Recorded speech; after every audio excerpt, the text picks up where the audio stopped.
Hi, everyone. Thank you for joining us today on our presentation on the top 10 questions about CIA student life.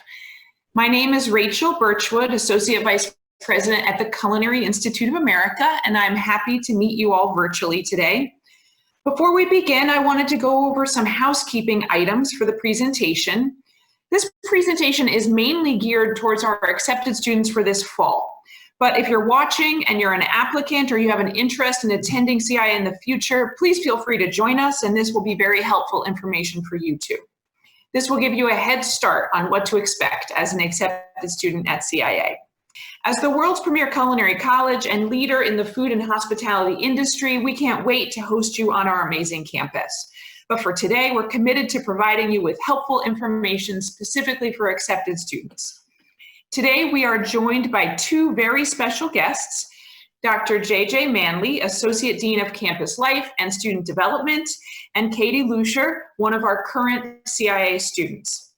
Without further ado, let's give a warm round of applause to our presenters, Dr. J.J. and Katie. Hello, everyone. So my name is Dr. JJ, and as Rachel said, I'm the Associate Dean for Campus Life and Student Development, which basically means I oversee most of the activities that students get involved with outside of the classroom. So that's the campus-wide programming, student government, orientation, athletics and intramurals, leadership development, student clubs and organizations, and move-in day. So we have a lot of fun with the students. I get to interact with them a lot, and we plan lots of different things for them to do throughout the year to keep them busy, as well as to help them get that full college experience when they're here. Nice to see you all, and I look forward to sharing some information with you today. All right, and hello everyone. My name is Katie. I am from Annapolis, Maryland. I joined the CIA community back January of 2018, so it's been quite a few years now. And I am currently pursuing my bachelor's degree in applied food studies with my concentration in wine and hospitality. And on campus, I'm a tour guide, as well as a maitre d' at our restaurants on campus. And I'm an avid volunteer for all of the wonderful events that Dr. JJ hosts on our campus, as well as out in the community. Yes, so we actually, Katie has helped me with several. We do a lot of campus, what I call community service catering. So nonprofits will reach out to me, and I'll get a group of students together, and we'll go put on a meal for them for their organizations, and they don't have to pay us for that. And it's a lot of fun for all of us. We have a great time, and we get to give back to the community. So that's one of the things that your students, that you will be able to do actually when you come to campus as well. So we look forward to that. So today we're going to answer some questions, provide information to some of the top 10 questions that students ask about coming to the CIA, and as well as answer any additional questions that you may have at the end. So let's get going. And the first question is, so what is there to do at the CIA? So I always like when we get this question. It's more importantly, I always think it's kind of interesting when students come to campus in the fall, and they get here, and after about a week, they tell me that they're kind of surprised that there's a lot of stuff to do and that it's just like a real college.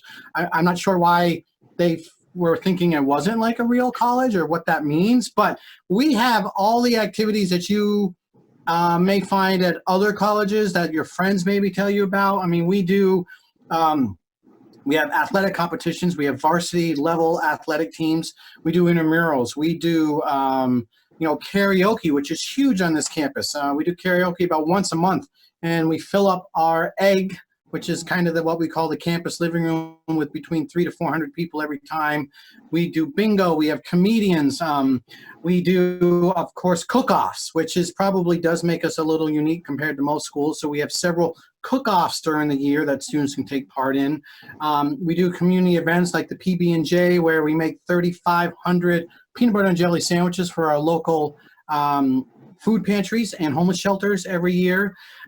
We go on trips to Broadway, whitewater rafting, hiking trips, ski trips, snow tubing, snowboarding trips. There is plenty of stuff to do. And I know that may seem biased on my end because I'm the one that plans all these things, but there really is a lot of stuff to do. And so Katie, who's been here a while, I'll let her talk a little bit about some of the things she's done and some of the activities that she's liked on this campus. And while she's doing that, I'm going to show you a calendar that represents a typical month here at the CIA. Yeah, this calendar is wonderful. We get an email at the beginning of every single month with this calendar, and it'll tell you everything that's going on. But what I like to do is I go to the Egg after I finish all my homework up. So I'll go to the Egg, the main dining center on campus. And there's always some type of event going on. So there's either trivia or the bingo nights, which are iconic on our campus because they give out amazing prizes. The karaoke, which is the third Thursday of every month. I love going to that and watching. I do not participate. I just watch and sing along from the stands. But one thing that is very special about our campus is that our clubs all meet at 9 o'clock at night. So everyone is done with everything for the day, which is perfect. So everyone will get together and do their club meetings at 9 o'clock. And there's clubs going on Monday through Friday throughout the week. So I'm on the board for the Bacchus Wine Society, which is one of the clubs on campus. But all the clubs hold events. You can go get free food or free tea or coffee, depending on which club you're going to. So there's always something to do. Especially at nighttime when everyone is done with all their classes. And if you look at this calendar, you'll see right now, this one that we have an example, you'll notice that, wait a minute, there's a couple of days where there's nothing going on. That's just because that we had to publish this calendar at the beginning of the month. And at that time, we didn't know what was going on there. But I can tell you that every single day there's something going on. And if it's not the club's doing something, it's the student activities, the SPICE programming board, or the RAs and the residence halls are doing something, and we have clubs for just about everything. And they're not just food-based. I mean, you may think, well, all your clubs have to do with food. No, we probably have food at everything we do, but we don't have everything. It's not just food. We do Disney enthusiasts. We have an anime club. We have a tabletop gaming club, which is actually extremely popular. A couple of years ago, we had a student wanted to start a knitting club, didn't know if anyone would come, ended up having 30 to 40 people show up every single time she had a meeting to either learn how to knit or to just get together and knit because they already knew.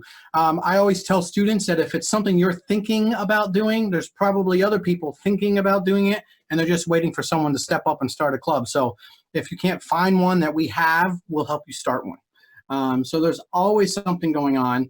And if you feel like it's boring, you just need to leave your room, because that's the one caveat. We don't bring these programs to your room. You actually need to leave the room, go to your residence hall lounge or to the Egg or other places on campus where all these things are happening. So lots and lots of stuff going on. So we talked about sports, and so a lot of times students say, well, how do I get involved in sports? I played sports in high school. It's something I'd like to do. So we have 5 varsity level sports. We have soccer, volleyball, basketball, cross country, and tennis. All of our sports teams are co-ed. We do play against other colleges. And basically all you need to do is every season we have an interest meeting. You just got to show up to the interest meeting. And then while you're there, you'll learn who the coaches are. You'll find out when the tryouts are. Some of them have tryouts, some of them don't, depending on if it's a limit to the size of the team. And that's pretty much it. Practices happen at night, like Katie said. Most of the things we do happen at 9 o'clock at night or later, because that's when classes are done. And the games and the competitions happen on the weekends. So if you want some more information about clubs, about athletic teams, you can email Serge Naliwenko, who is our assistant director for athletics. If you send him an email, let him know which of the teams you're interested in, he would gladly get in touch with you. But for all of you coming in the fall, you just got to go to an interest meeting on any one of the seasons to learn more about how you can play for these teams. And then we also have intramurals. So if you like the idea of athletic competitions but don't want to do the practicing all the time, we do intramurals. We have a softball league, which we didn't get to do this summer, unfortunately, but it's faculty, staff, and students. We do dodgeball, we do volleyball, badminton, 3-on-3 basketball tournaments. So we also do a lot of athletic events that are a little more informal and a lot more fun. So Katie, anything you want to add about sports? No, I'm not much of a sports person, but I do go to the gym and shoot some hoops with my friends, but not any normally games or anything. And we like to play wall ball in our racquetball court. We go there and play wall ball. Yeah. And we also get our soccer teams and our basketball games, both of them, we usually get large turnouts of students to come watch them, cheer on our teams. They love that. So that's also a lot of fun. And we're looking forward to having you either play on our teams or join us in the stands when you get to campus. Do I need a car on campus? I'll let Katie answer this first, and then I'll give the other part of it. I did bring my car to campus. That being said, it's not necessary. I brought mine because I live about 4 hours away from home, so I thought it was a drivable distance if I ever needed to go home for the weekend. And what happened was I became the chauffeur for all of my friends and everyone on campus that needed a ride. So you will always have find a person that will be able to take you somewhere. I was that person, and there is many of other ways you can get around. But if you prefer a car on campus, you can have one. It's free. And we call it Disneyland is where we park all of our cars. It's no more than a 10-minute walk from any building on campus. But we call it, the students call it Disneyland because they think it's a really long ways away, but it's not. It really isn't. But it doesn't cost anything for you to have, to get a parking permit. Freshmen can have it. But if you don't have a car or you don't want to bring your car, it's not like you're stranded on campus. So yes, first, you'll probably find someone like Katie who will gladly chauffeur you around. But we also have, on Saturdays, we have a bus run. We call it the CIA shuttle bus. Then goes up and down Route 9, which is the main roadway that passes in front of the college. And it goes down to several shopping plazas, as well as the mall, where you can find Target and the movie theater and all the stores, a lot of restaurants, 2 different grocery stores, Barnes & Noble, all these things. And you can ride on that every Saturday, and it costs $2 to go up and down all day long.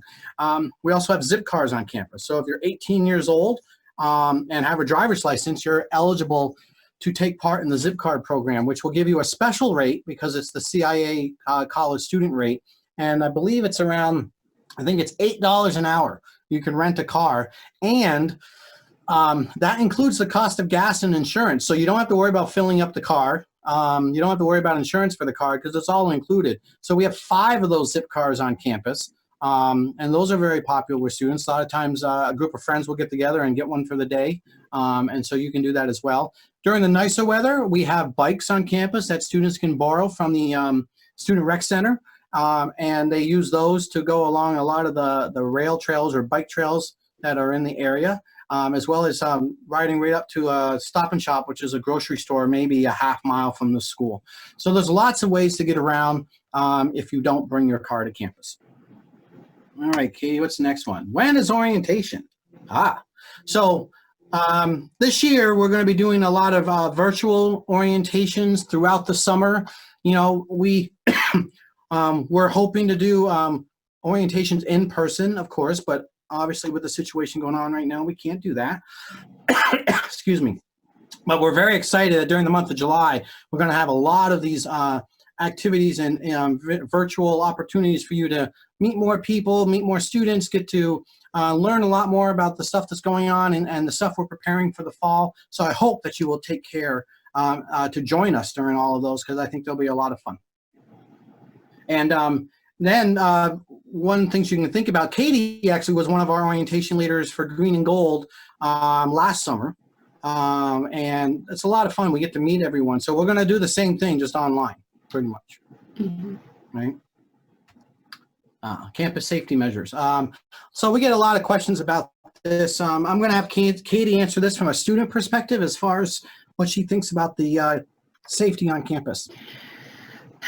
Our safety, there is no issue with it whatsoever. I never have concerns of something happening or someone coming on campus that is dangerous. There's only 2 points of entry and exit, both of which are either being watched by a video, but also the main one that people go in and out. There's always a guard there at nighttime, and they make sure that you have a student ID to get on campus past 10 or 11 o'clock.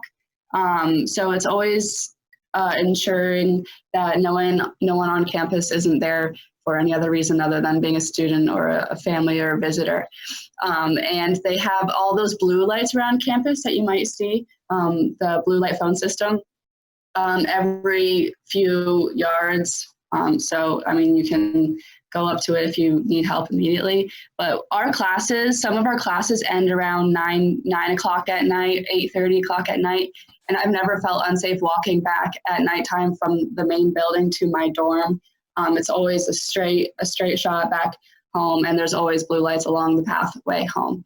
And I've never had any concerns with my safety on campus, honestly. And they've actually done a lot of stuff too. Over the last couple of years, they've improved the lighting on campus with LED lights. So, you know, all of our walking trails are well lit. We actually have a group for the last several years now. I and Campus Safety and Facilities meet with members of the Student Government Association, and we walk around campus. And they actually show us where students walk, because like we'll walk like on the sidewalks, and we're like, well, there's lights there. And then over the years we've been doing this, they'll show us like, well, here's a way the students walk here. We're like, well, there's not a sidewalk there. Like, yeah, but they still walk there.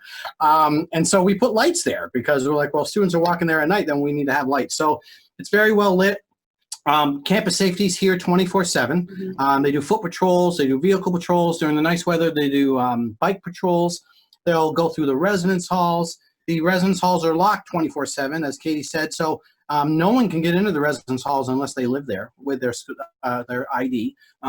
Lots of cameras on campus to make sure we're keeping an eye on everything. The front gate, as Katie says, is shut down at 9:30 at night. No one can get on campus unless they can show a student ID and that they belong there. And then there's also professional staff that are on call and available overnight, 7 days a week, so that if there is ever an issue or someone needs to talk to someone, they can do that. The last thing I want to talk about is our Everbridge safety system. So as a student, when you get to college, we're going to ask you to go online and register for Everbridge. So Everbridge is basically a notification system. So if there's ever an emergency, like 2 years ago, there was a tornado watch, and it sent out an alert to every single student on their phone, letting them know that there was a tornado watch and what you should do.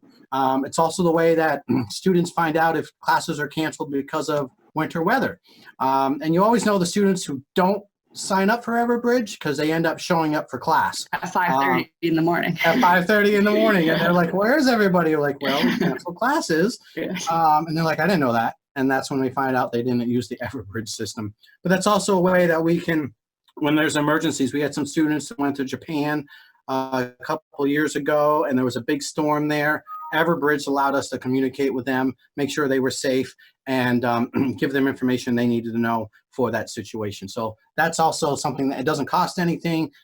You can download it as an app onto your phone, and it's really, really helpful. So when you come to the campus in the fall, we'll give you more information on how to sign up for that. Let's see, next one. Living on campus. So I'm a huge believer that you should live on campus. Even if you're close enough to drive to campus, I strongly, strongly encourage you to consider living on campus, at least for the first year or two. And there's a lot of reasons for that. But once again, it can come across as I'm biased because, you know, that's kind of the thing that I'm all about. But well, I want Katie to share a little bit about your experience. You lived on campus your entire time, correct? My entire time. I love living on campus because it's so convenient, firstly.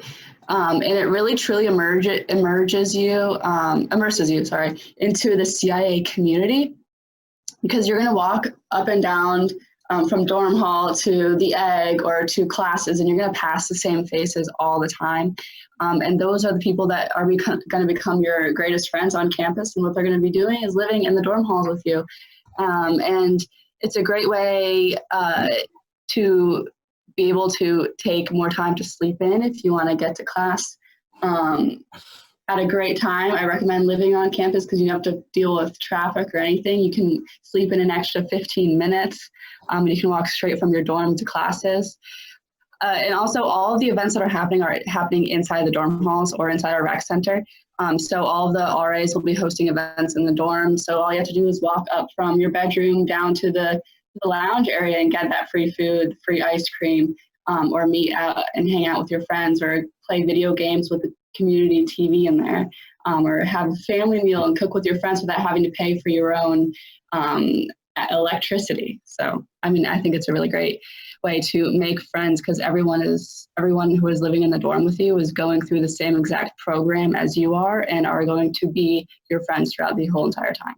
Yeah, our college that's one thing that does make our college unique. You know, I went to obviously a different college, and at that college, you know, I could easily have people around me that had no understanding of what I was going through because their program was totally different than mine. Here, you know, all of the students obviously have that same passion of something to do with cooking or baking or the culinary hospitality field, but they're a lot of times taking the same classes, and that makes it really good because, like, for instance, the RAs who are student leaders who live in the residence halls, they're amazing resources because they've already taken the same exact classes that you're going to take, and so they can tell you about the chefs. They can tell you what you need to do to be successful.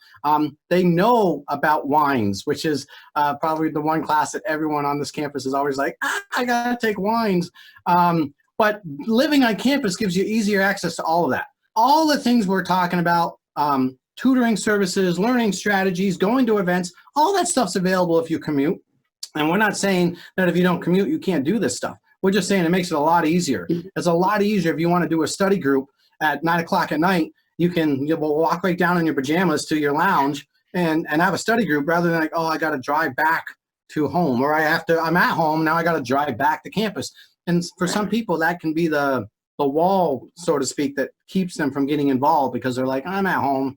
I'm not going to drive back to school right now. So, and we can't forget about the beautiful campus that we live on, right on the Hudson River, that you can just oversee the water from your dorm room or from any building on campus. So it's really beautiful.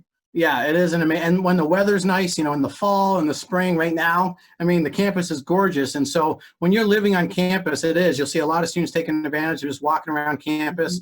The loop on our campus is exactly 1 mile long. So those students who like to run, they can do it right on campus and put in a mile every time they run around campus. So lots of great opportunities. So strongly consider living on campus, at least for your first year or two, because it just makes it a lot easier to take advantage of the opportunities. And if you're going to come to the premier Culinary Institute, you might as well take advantage of the opportunities because there's opportunities here that you're not going to get anywhere else. All right, next one. Roommate process. So sometime this summer, you're going to be asked to fill out a housing application. And when you fill out that housing application, and you you need to fill this form out even if you are not going to live on campus. Because one of the questions will be, do you want to live on campus? And if you say no, then there you go. You say, no, I'm not going to live on campus, and you submit your housing application. That'll let us know you're not going to live on campus. But when you're doing that, you also will be able to start looking for a roommate. So there's a couple of ways you can do that. You can do it through the housing application and the Res Life housing portal, where you're going to answer some questions about preferences you have for, you know, everything from staying up late, going to bed early, studying with the room quiet, studying with music on, all that. And by answering those questions, the student portal can actually help connect you with people who have answered similarly. So you have interests, you have things in common. But you also can go to the Accepted Student Facebook group. A lot of you may be on that already. I've seen students going on there already, you know, saying, here's what I like, here's what I'm all about, looking for a roommate. That's definitely a way you can do that. Once you find someone that you want to be your roommate, you both can go in and you can update your housing applications indicating that you would like to be roommates together. And that's perfectly possible. At the same time, you don't have to have a roommate. You don't have to choose your roommate. Some of the closest people I've seen on this campus who became friends because they were random roommates when they were put together. So don't stress about, I have to find the perfect roommate. The person you have assigned to you could be your perfect roommate. So, Katie, did you have a roommate when you came here? I did have a roommate, and I did not choose my own roommate. I just said, let it choose for me.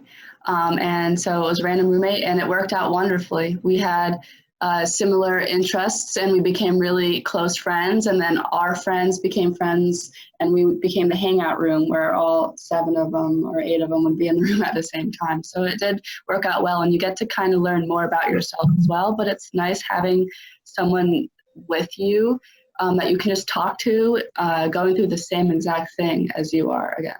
Yeah.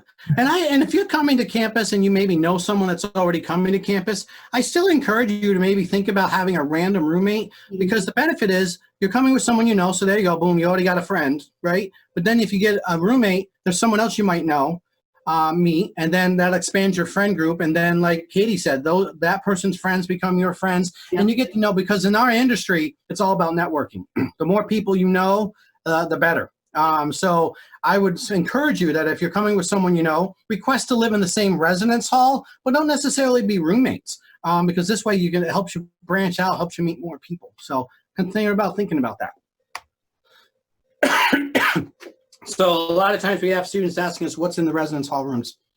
It's pretty typical. Any college you go to, this is what you're going to find. So each student gets their own desk and a chair. You're going to have a dresser. You'll have a closet or a wardrobe. You'll have a twin extra long bed. That's very important, because that's the size of the bed sheets you need. If you get twin bed sheets, they'll be too short. So you want twin extra long bed sheets. We have a microwave and fridge in every single room. So you do not need to bring a fridge.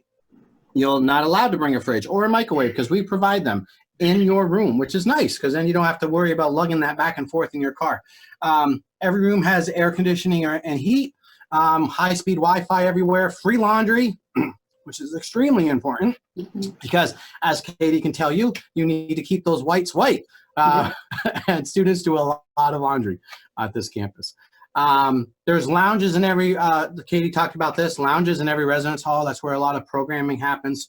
And there is a community kitchen. So, we have a great meal plan on campus, and amazing food that you get to eat for your meals, but you also can cook your own, practice the skills you're learning, share your favorite family recipe with your friends. A lot of students do family meal in the residence halls with their friends. That's a lot of fun. You do need to bring your own pots and pans and things like that, but the kitchen is a full kitchen with, talking gas stove, gas oven, prep areas, sinks for washing the dishes and everything. So all that stuff is included in your room. And the rooms are pretty big, aren't they, Katie? Yes, they are. Compared to the other university I went to, it is way bigger. Yeah. But I do want to forewarn you students. Our rooms are big, and I've been told this by numerous people who have been to other schools or have had brothers or sisters go to us. Our rooms are big, but they're still probably not as big as your room. And remember, you're sharing that room with someone else. So I always tell people, when it's moving day, you do not and should not bring your entire room with you, because it probably means that your parents will end up bringing something back, because you probably won't have that room for it. So I always say, just bring what you need for the first couple weeks. You can always get more stuff afterwards. And hey, that's a reason to go shopping, right? Anything else to say about the rooms, Katie? No, I think that said everything. Again, there's a view of the water from majority of the rooms on campus. Yeah, they are nice. You overlook the river, and the Hudson, Angel, and Rosenthal, and Pick has a view of the pond on the outside with the waterfall and everything. Yeah, Pick and Rosie both have the. Yeah, so there's actually some great views on our campus. So when do you move on to campus? Move-in day. I love move-in day. It's probably my favorite time of the year. This year, it's going to be Labor Day weekend. We're still working on the details, and those will be sent out to you. But you can count right now that Labor Day weekend not only is going to be move-in for new students, but that's also when we're going to be doing orientation, and we're going to have a lot of great stuff going on that weekend. We'll have our entire campus here to welcome you. We're very, very excited about this move-in day. The coolest thing about our campus that I've been told by parents is that when you move in, we actually do the move-in for you. Katie, you've done welcome team, right? Yeah, several times. Why don't you talk a little bit about the welcome team? Yeah, it's wonderful, because as a new student, when you pull up with all your stuff in your car, That's all you have to do is pull up, and then us students will come out and unload everything from your trunk and bring it right up to your room for you, so you don't have to touch a thing. And then you just have to worry about meeting your RA and getting your room key, and then everything will be in your room and you can just set it all up. So that is a beautiful program that we have at our school that I have not seen anywhere else. Yeah, and we do move anything. When we wear these nice green welcome team shirts, and so we're wearing one right now. There you go. And we're like a swarm of locusts. We just, boom, we attack your car and we take everything out. There's nothing left behind. So parents usually like this a lot. But when it's time to move out, though, you have to move yourself. So don't bring a lot of stuff. Yeah, don't bring a lot of stuff. All right. So the CIA's reopening plan, obviously, with everything that's going on right now, a lot of colleges, including ours, are planning for when we're able to reopen and making sure that our faculty, staff, and our students are safe. So we do have a plan for reopening in the fall. It's called CIA SAFE, which stands for Safe Accountability for Everyone. And it focuses on the main areas that a lot of places now are focusing on as they start to reopen across the country. So we're going to be talking about reducing population density. Some of our staff will continue working from home. We're going to be making sure that proper social distancing is put in place on wherever is needed on campus when it comes to dining halls and lecture halls, and even for events on campus. We're going to have safety precautions, PPE, and cleaning and sanitizing everything. Sorry, I got this tickle in my throat. Nowadays you cough, everyone's like, "Are you sick?" No. And then obviously we're going to be doing stuff to make sure our students are doing well. So we are going to have health checkpoints, testing, tracking, and treating, all the requirements that all colleges everywhere are working on right now. We have a great plan in place, and we're confident that when we're able to reopen, we're going to be able to do that, as well as while maintaining all this so we can still have this great campus community we have and make sure everyone stays safe. And I believe that is all of the information we want to share with you today, but we would love to answer any questions you have. Katie is an amazing resource, so she definitely can help you from a student's perspective, and I, of course, will answer whatever I can. Great. JJ and Katie, thanks so much. That was great information. We have several questions, so we'll go through some of those. JJ, you did this a little bit, but maybe Katie, while JJ gets a drink of water so he can clear his throat, you can give us some examples of clubs on campus and maybe some of the activities that they do. Okay, so I mentioned I was a member of the Bacchus Wine Society, which is a club that meets on Thursdays and chats and drinks some wine to learn.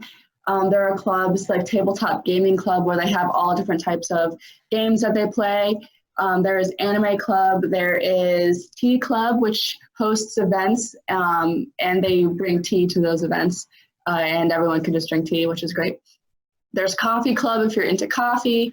Let's see what else there is. I mean, there's so many. Dr. JJ, you're on mute. What's that? So one of the things, I brought this up before, but I know Tabletop Gaming Club actually is a huge club on this campus. Every weekend they get together, and we're talking everything from your typical role-playing games to video game tournaments to for one of the events we had on campus, they did a life-size version of Candyland. I mean, it's a really great group of students. They've been around now, I think 3 years now. We also have like Kasha, which is our Korean student association. We have the Black Culinary Society, which is one of our oldest groups on campus. We have like Spice I said, as well. Which one? Spice. Spice is a great club to join, because they're the ones that plan most of the events on campus. So if you want to be involved and you want to be in the know and you want to know what's happening on campus, you want to join Spice, because you'll know, because you're going to be planning it. And so they plan lots of events. It's a lot of fun. There is, and like I said, maybe there's some event and you're like, oh, I really missed this club, or why isn't there? All you got to do is start it. We will help you. We'll give you funding. And I guarantee you there is not a club that you can think of that you won't find other students, because the student who wanted to do the knitting club literally came up to me and asked if they should do it. And they were really worried because they're like, how many people, knitting, who wants knitting? And it was the most popular club while it was around, and went away because she graduated, but students loved it. And there was a lot of students showed up, like, I've never knitted before, but I'd like to learn.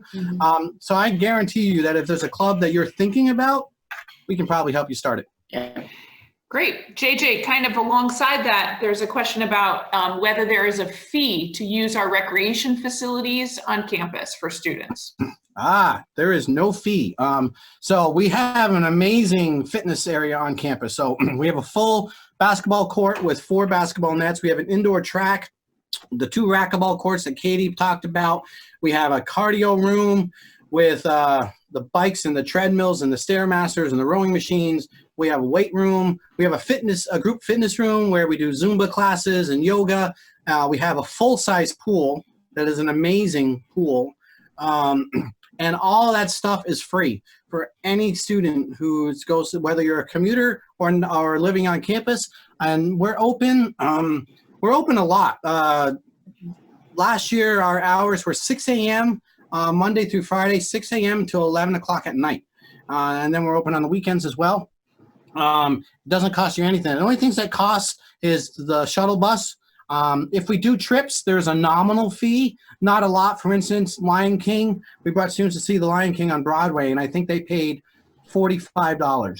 And that was transportation to and from the city, plus these amazing seats. That's a deal. Lion King. That is a deal. Yeah, so they're really, so those are the only times you have to, like any of the events on campus, you won't have to pay for. That's if great. It's an event on campus, it's free. Thanks, JJ. A question about, and I think this one, don't worry, Katie, we'll get some questions for you as well, but this I think is for JJ also. JJ, ahead of people's entry date in September, how would they send their stuff to campus? Is there an opportunity for them to do that, to get stuff to campus ahead of time? Yeah, so there's 2 things. So first of all, if you're, there's a program called Residence Hall Linens that through OCM or on-campus marketing that we have a partnership with them where students can go and get their bedding from them as well as other items for their rooms. And they will have that, they'll ship that directly to the college. So you don't have to worry about carting that across country or wherever you are and taking up room in your vehicle. Also, if you do want to mail some stuff to the campus ahead of time, you can do that. Basically, you would send it, you would put your name on it, put the residence hall name. So you're going to want to wait until you find out where you're living on campus. And you should find that out probably early August. And then you're going to put your name, where you live, and then you're going to put the special code. You're going to put NSS, which is New Students September. That's really creative. NSS 20. By putting that on there, it lets us know that you're a brand new student coming in the fall. And so when those packages come in, we set them aside to a certain area so that they're ready for you to pick up when you show up on move-in day. So yeah, you can ship, items that are, especially if you're maybe flying across country or you're driving, but you don't have a lot of room in your vehicle, you definitely can ship items to the campus.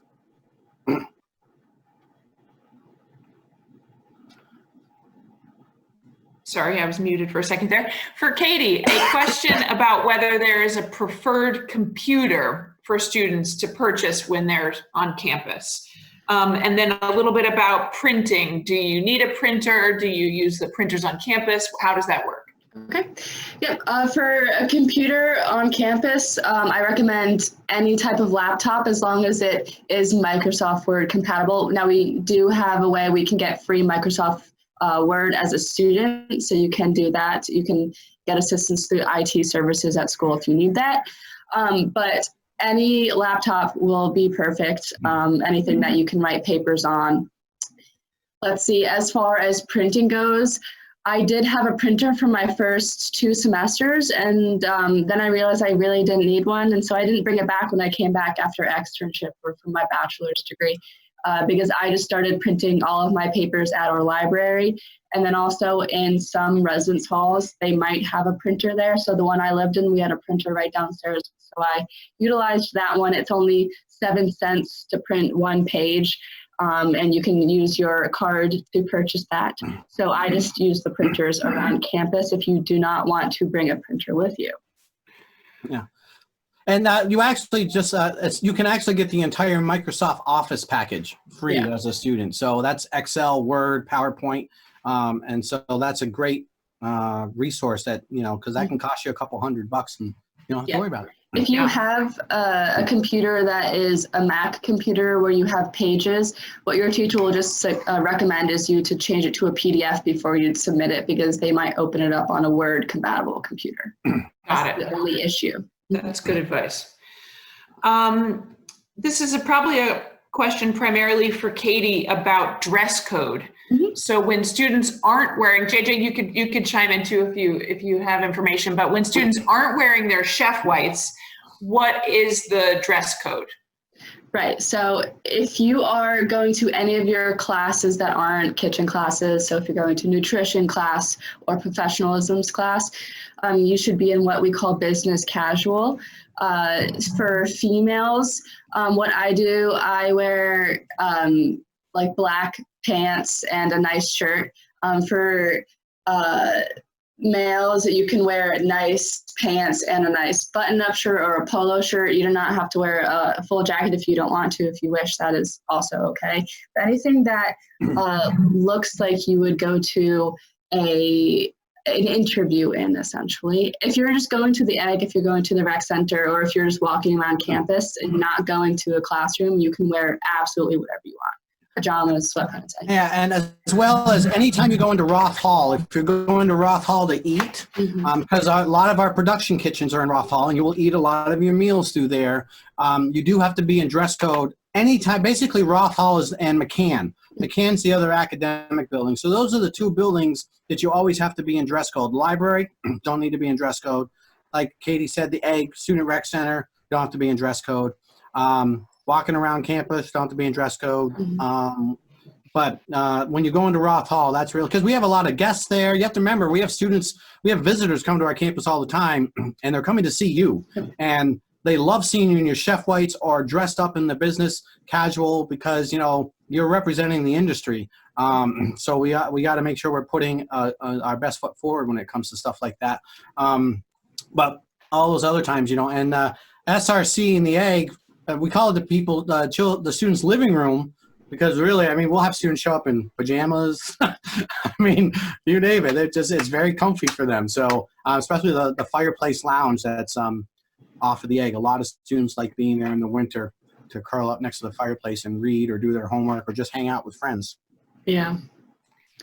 So we're getting a couple questions about whether we plan to have online or in-person classes this fall. So I'm going to actually answer that.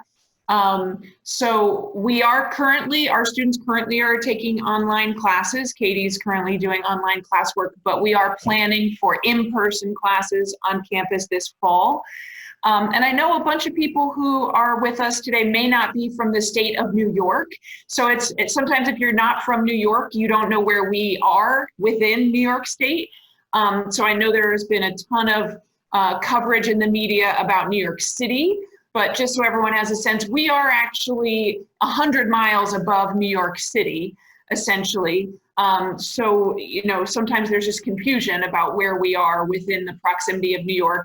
And although we surely have had coronavirus cases in Dutchess County, we have not been the hotbed that New York City has been at this time and aren't experiencing that height of COVID-19 cases. So just a little information about that, since I'm sure we have people from all over the country today on our call. So another job, probably first for Katie, and then maybe JJ also can chip in about jobs and student employment on campus. And Katie, I know you work on campus. So a little bit about what types of jobs are available and what students can do. Yeah, there's lots of jobs everywhere on campus. As a student, you can work in the library, you can work in any of the food facilities on campus, so any of the restaurants in the Egg. I worked as a tour guide, which is part of the hospitality office, which has a few other types of jobs that you can do. Let's see, there are jobs in academic advising if you want to help students build their resume or be a peer student council. But what's really great about our program, our resource center sends us emails almost every single week that tells us what jobs are open on campus if you want a job. So you can do that, and it'll help you know what is available at the time. But it's really easy because the school knows that you are a student and you might have 6 or 7 hours of classes that day. And if you only have a time slot of 2 hours here and there, they're going to work and accommodate that. You can also get a job working at the Student Rec Center as part of my staff at our front desk. We also are always looking for lifeguards. So if you're a certified lifeguard, you can get a job doing that. You can work on our food enthusiast classes, which a lot of students have a lot of fun doing because our community comes in to take cooking classes with our chefs, and our students get to help the chefs teach the cooking classes, which also can be a lot of fun. I encourage you, if you want a job, I encourage you to get one on campus before you think about off campus, because I think what Katie said is very important. We understand you're a student and we're going to be flexible with you. If you have a huge test coming up, we're going to be like, you know what, go study for that test. If you're off campus and you're scheduled to work until midnight or later, they're not going to be like, what do you mean you have a test? I don't care if you have a test. I need you here. We're going to work with you. So definitely, I encourage you to get a job on campus. And it doesn't have to be federal work study. You can get a federal work study job, but most of the jobs on this campus, you don't have to have federal work study for. Great. And so that is most of the questions. If we didn't get to your question, we will answer you after this in an email. But just a final question for Katie and JJ. One final advice for accepted students. You go first, Katie. I was going to say you go first, JJ. JJ, you go first. Okay. So here's my thing. And I say this, and Katie will tell you, because I've said this to her. She was also in one of my classes that I taught, and she was through orientation with, if you're going to come to the premier Culinary Institute of America, you need to take advantage of the fact that you're here. It doesn't matter if you were someone that didn't do much in high school, maybe you didn't even get involved, or you think you're shy, or you're like, I'm not a leader. If you've been accepted to come here, you're a leader. We see that in you. If you're going to come here, you need to get involved. The students that leave here with some of the most amazing opportunities I've ever seen offered at any school are the students who get themselves out there. There's enough opportunities on this campus for every single student, and you can find your own way. You don't have to do the same thing everyone else does, but you got to get out there. If all you're going to do is go to class and then hang out in your room, you're missing out on the whole reason why you're coming here. You need to make sure you get involved. You need to find a way. You need to get to know the faculty, the staff. You need to know the other students. Go to programming. You may think, what's going to karaoke going to do for my career? It's those friendships. It's those experiences that are going to help you when you get ready to graduate. And you're like, well, now what? And all these, because the cool thing about our school is our students help each other. Our alumni help you out. But they want to see that you're involved. They want to see that you're making the most of your time at the CIA. So come to school ready to get involved. Look me up. If you're like, I don't know how to get involved, just come find me. Ask Katie. I'll find something for you to do. And we have a lot of fun doing it. Yeah. That's great advice, JJ. Katie, your final piece of advice for students starting this fall. Yeah, Dr. JJ, that was great advice. What I recommend is just coming to school with the most open mind that you can. All of the students on campus are going to be so unique and all have their own stories. And what I really recommend is just reaching out and saying hi, saying, where are you from? Tell me something about you. And you're going to learn so much about people from all over the world, and you're going to make friendships that will last forever. Yeah. And so just go and be yourself. Don't hide like I did at my other school, and it was miserable. When I came to CIA and Dr. JJ was like, I see that you are shy, but I'm going to get you out of your shell. Yeah. And I followed his advice, and through his programs, I met amazing people from everywhere, and it really, it just makes everything so much more fun when you have people alongside you that you have a bond with. And I think the lovely thing about CIA is you're coming to a college where students are interested in this industry and in food. So there's always something to talk about, always something to relate to with another student. So it's a nice connection and a wonderful community. Well, thank you so much to our two presenters today. You did a great job, and thank you so much for joining us today, and we appreciate all of your questions. If we weren't able to get to your question, we will contact you after this session. In addition, look for an email from us with a link to our New York campus tour so you can continue to explore our campus. We will be adding a recorded copy of this session to our website as well. Again, thank you for attending today. We look forward to welcoming you on our beautiful campus this fall. Have a great Memorial Day weekend, everyone. Thanks so much. Bye.